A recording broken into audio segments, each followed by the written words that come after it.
How having multiple personalities can help you in your relationship. I'm Lisa, Love and Marriage Guide, and I'm a licensed marriage and family therapist. I have been for over 20 years now. I've also been married for 24 years, and I'm a relationship coach and a yoga teacher. And very soon in the future, I'm going to be running couples retreats, which I'm really excited about. So if you want more information about that, you can check out my website at loveandmarriageguide.com.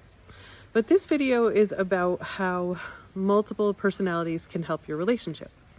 So the three primary types of or models that I use in my therapy and my coaching are internal family systems, emotionally focused couples therapy, and family constellations. So the multiple personalities has to do with internal family systems.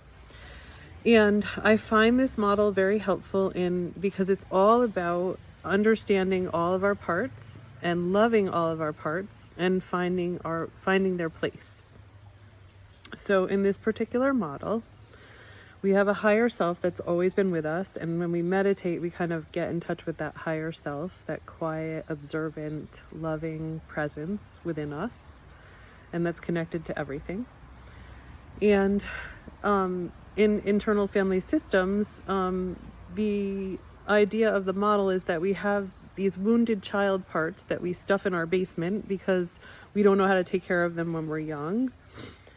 And so we just stuff them down in the basement, and then we have these protectors that come up to protect them. So we may have different types of protectors that come up for different reasons.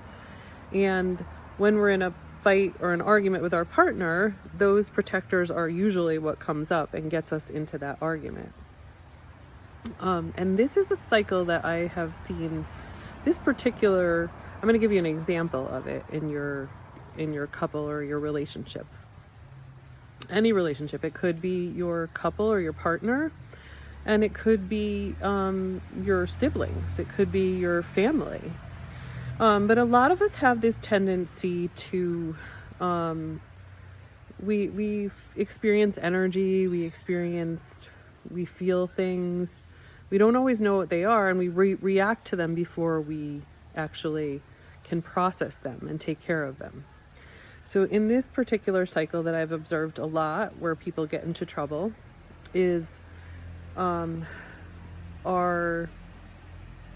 have a protector that comes up. This is usually what we experience first. This protector is angry and lashes out because nobody's helping this protector. This protector does not feel seen. It does not feel noticed, and it needs help, but nobody's helping it. So instead of asking for help, instead of realizing, oh, I need help right now, we have this protector that comes up because this is a very small part of us that feels unseen, unnoticed, and like their needs are going unmet. So the protector is protecting a wounded part of us that was not seen. Their needs and their experiences were not seen and taken care of. A lot of us are caregivers. We tend to take care of other people, and then people don't see our needs. That was my experience, but I know a lot of people like that, especially in the helping fields.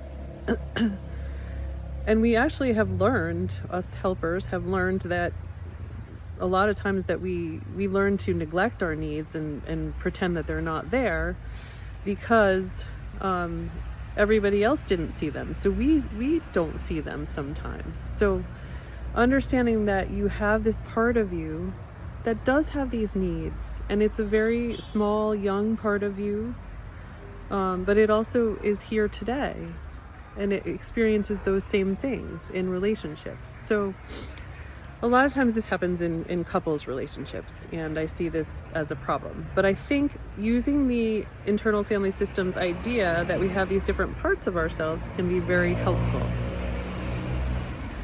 So when you start to realize that you're lashing out at somebody because you need help, you can kind of go in and just kind of connect with that part of you that is feeling unseen and unloved and like you're like nobody sees your needs, and just kind of breathe into wherever you feel that and send it love and acknowledge and validate that I see you, I love you, I see that you need help right now. And then you can kind of calm that part, and then you can come out and be your adult, your higher self, and you can ask for help, because you're more likely to receive it if you're actually asking it, and if you can take care of some of those feelings first. So that's an example of how I think internal family systems can be really helpful. Knowing that we have these wounded inner child parts whose needs were not taken care of, and that they come up and they have these temper tantrums, and these other protector parts come forwards and they're trying to protect those wounded parts, but they're pushing people away, and so we can kind of make friends with the protector and say, hey, I see that you're trying to help me. You're trying to get me help. I see that. I thank you for doing that. But I need to take care of this other part, and then we can all work together. So that's how internal family systems, or multiple personalities, having these multiple personalities, can be helpful in our relationship. That, and if we share this with our partners, and we share these parts of ourselves with our partners, they can also be more understanding and also feel not so overwhelmed by our angry tantruming parts. They can realize that there's another wounded part underneath, and that we are trying to take care of it ourselves, that we're not putting it all on our partner. So that can be really helpful in your relationship. I think that was a little bit long-winded and maybe not greatly and succinctly explained, but that's the gist of it. And I hope that helps you in your relationships and in taking care of yourself.